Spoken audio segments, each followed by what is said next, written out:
Absolutely, it's heavy. It is an antique 1980s television.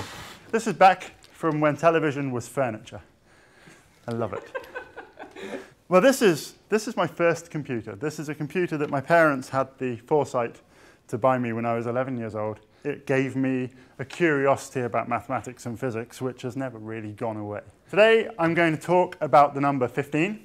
And I want to tell you that if you're a computer geek like me, we don't really think of the number 15 as 15. We think of it as the letter F.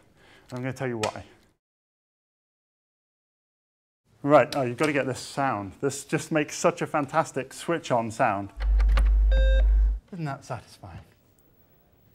So all I'm going to do is write a short piece of code that makes the computer count. I'm rather pleased with myself, but I can still remember how to do this. Ta-da! So all I'm doing is just counting 1, 2, 3, 4, 5, 6, 7, 8, 9, and then something rather odd happens. And instead of counting to 10, the computer switches to A, B, C, D, E, F, and then 10, 11, 12, 13. And again, it happens at 19, 1A, 1B, C, D, E, F, 20.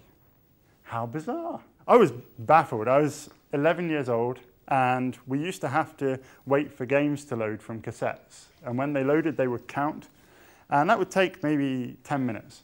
And so I would be watching these numbers count, very patiently waiting to play Pac-Man or Tetris or whatever game I was playing that day, and wondering precisely why it wasn't just getting on with it and getting to 10. You know, why did it have to go through? It felt like torture because I wanted to play the game. Get on with it, count to 10. But no, we had to go A through F first of all. So what we need to remember is that computers don't count the way you and I count on our fingers. They count on lines representing ones and zeros, binary numbers. So what I want to show you is just 4 lines, first of all, and the number 0, the number 1, the number 2, number 3, and then I'm going to skip a few. Down here, we're going to go to the number 14 and the number 15. Okay, so there's quite a few numbers in between, which we've skipped over for brevity. So this is 0, 1, 2, 3, 14, 15. And I have to stop there. I have to stop there because we've run out of numbers. If I try and count to a higher number, that means that's got to be 0, 0, 0, 0, 1. But I don't have space for this one here, and so we can't count to a number bigger than 15 on 4 bits. The thing is, if you want to understand the underlying ones and zeros that's going on in the computer, then I need to be able to very quickly say, what is this number? And this number, unfortunately, bears very little relationship to the decimal value. So, for example, the number 9, this is the number 9 for a computer. So the number 11, that's the number 11. Okay, or the number 6, for example, would be 0, 1, 1, 0. That's number 6. So what we do instead is we count in a thing called hexadecimal. This is base 16. So if we had 16 fingers, then we would have come up with numbers sufficient to go from 1 to 16. But because we only have 10 fingers, we only have 10 digits for counting. And so instead of using just more digits, we use letters to replace the missing digits. So let's start at the number 8, and we'll work our way through. So the number 8 is going to be 1, 0, 0, 0. That's 8. The number 9, 1, 0, 0, 1. That's 9. And then the number 10, that's 10. Now notice that in decimal, we've had to go into a new column for the number 10. But if we're working in hexadecimal, then this is 8, 9, and then this becomes the letter A. And then 11, that's 11, and it's the letter B. Then we're just going to skip to the end, and it's going to be 1, 1, 1, 1, which is the number 15, or, in our case, the letter F, our magic number. Okay, this is magic because it allows us as programmers to very quickly see what's going on with the binary numbers, the electronics inside the computer. So in an 8-bit computer, we've got two sets of 4-bit sets. So the number 0 becomes 0, 0, 0, 0, 0, 0, 0, 0. Two lots of 4 bits. Now, this set can be represented by one hexadecimal digit, the letter 0. And just to let you know that it's hexadecimal, I'm just going to write an X in front of it. And this lot can similarly be represented by the hexadecimal number 0.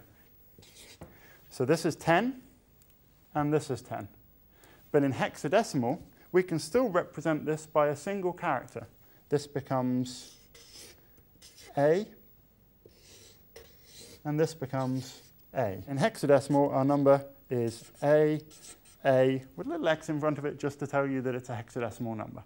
So I'm going to skip to the crux of the issue, and that is the top number that we can store in an 8-bit value, which of course is simply 1, 1, 1, 1, 1, 1, 1, 1. What number is that? And that number is, this is F, this is F, so we've got the hexadecimal number FF, which is equal to 255, which is the highest value that an 8-bit computer can store. Okay, now of course, modern computers aren't simply 8 bits long.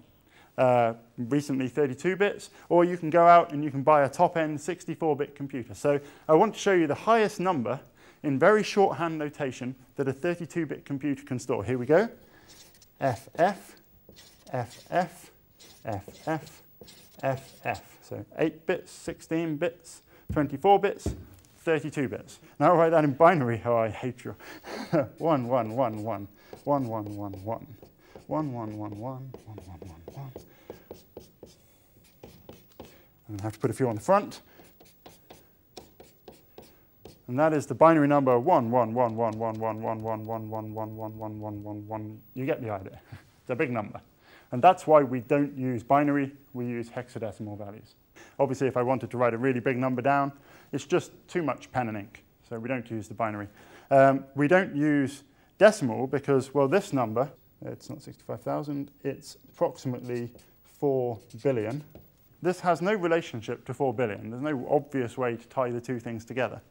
But when we're using the hexadecimal numbers, each character is simply tied to a block of 4 binary values.